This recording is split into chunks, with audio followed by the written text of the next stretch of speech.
All right, let's talk about a brand new test that is absolutely breaking even the smartest AIs out there.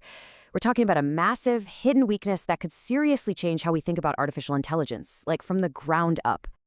So this new benchmark is called DeepSearchQA, and it comes straight from a team of researchers at Google. And believe me, what they've uncovered isn't just some small bug, it's a fundamental challenge for the entire future of AI. Okay, let me ask you something. When you use your AI assistant, you ask it a question, are you really getting the whole story? This test basically proves that the answer is a big, fat no. And the reason why? It's actually fascinating. So, to really get what's going on, we have to look at how AI itself is changing. We are right in the middle of what these researchers are calling an agentic revolution. And that's completely changing what we're even asking AI to do for us. Yeah, AI isn't just a chatbot in a little text box anymore, right? We're now asking it to be this active, autonomous assistant, an agent that can go out, browse the web all by itself, and actually complete complex tasks for us. And with that kind of new power, well, you need a whole new way to test it. You see, for years, we've basically been testing AIs like they're contestants on a trivia show. We lob these simple one-off questions at them, What is the capital of France? The AI says Paris, ding, ding, ding, it gets a point, and we all move on. But let's be real, that is not what we need from a true research assistant. And that right there, that leads us to the core problem. All these simple, single-answer tests have created this massive blind spot in how we measure what an AI can actually do. The researchers have a name for it, the comprehensiveness gap. And just look at the difference here. We've gone from asking something simple like, what's the capital of France, to something way more complex, like list all the EU countries that don't touch the Mediterranean Sea. That's a huge leap. It's not about finding one fact anymore. It's about compiling a complete list from who knows how many sources. It's a totally different kind of intelligence. So, what this all boils down to is a massive gap between an AI that can find an answer and an AI that can do real, exhaustive research to find all the answers. That is the comprehensiveness gap. Okay, so to try and close this gap, the Google team built a brand new kind of test. And it's not just a test, it's more like a gauntlet. It's designed specifically to push these AI agents to the absolute limits of their research skills. It's called DeepSearchQA. And it's not just a few questions, it's a collection of 900 incredibly challenging tasks. And the goal isn't just to find one right answer. Nope. The goal is to generate a perfectly complete and accurate list of all the possible answers. And it's really testing three crucial skills. First, can the AI systematically collect info from tons of different websites? We're talking dozens, maybe hundreds. Second, is it smart enough to spot duplicates and merge them correctly? And third, and this might be the hardest part of all, does it actually know when the search is done? When to stop? And just so we're clear, this isn't some weird niche test for academics. These 900 questions are spread across 17 different real-world fields. You've got finance, science, politics, geography, the whole shebang. The AI has to be a true generalist to have any chance. And if you want a taste of just how brutal this is, check out this one prompt. It asks the AI to find video game consoles that sold over 100 million units. Okay, step one.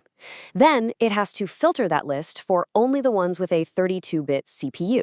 Step two. And then it has to filter that list by the parent company's financial assets from back in 2010. It's like a whole research project crammed into one single question.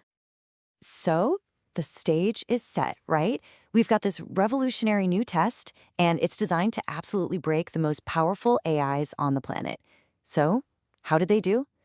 Well, the results are, to be honest, pretty shocking. So, the big question is, how did the best AIs in the world actually hold up when they were put through this DeepSearchQA gauntlet? Okay, here's the report card. Now, the number you really want to look at is fully correct. That means the AI gave a perfect list. Nothing missing, nothing extra. And look at this. Even the top specialized research agents from Google and OpenAI are only scoring in the mid-60s. And then, wow, look at that drop-off. A super capable model like Claude 4.5 Opus, it gets the answer completely wrong more than half the time. Ouch. But let's just focus on that top score for a second. 66%. Let that sink in. That means the best performing AI agent in the world still fails to give a perfectly complete and correct answer a third of the time. That's 1 out of every 3 questions. It's either missing stuff from the list or adding things that just don't belong. The researchers have another great name for this. They call it the last mile problem. It's this gap between getting a pretty good answer, that's what the F1 score measures, kind of balancing how right it is with how complete it is, and getting a perfectly complete answer. It's that final, crucial step of the research process where today's AIs just fall flat. And you can see it right here with a top Gemini agent. The gap is huge. It gets a good enough score almost 82% of the time, which means, okay, it found most of the right stuff. But its perfect score? Only 66%. That 15-point difference, that is the last mile problem. The AI either gives up too soon or just keeps going and adds a bunch of junk to the list. So you might be thinking, okay, it's just a new test. Why does this matter so much? Well, it matters because it completely moves the goalposts for what it even means to build a capable AI agent. If you want to build a true AI research partner, you can't just focus on finding single facts anymore. Thanks to this test, developers now have a clear roadmap for the really hard stuff. They need to master systematic exploration, get way better at synthesizing info from hundreds of sources, and, this is the big one, figure out how to teach an AI to know when the job is actually done. Ultimately, what DeepSearchQA does is it moves us past just asking, can an AI find an answer?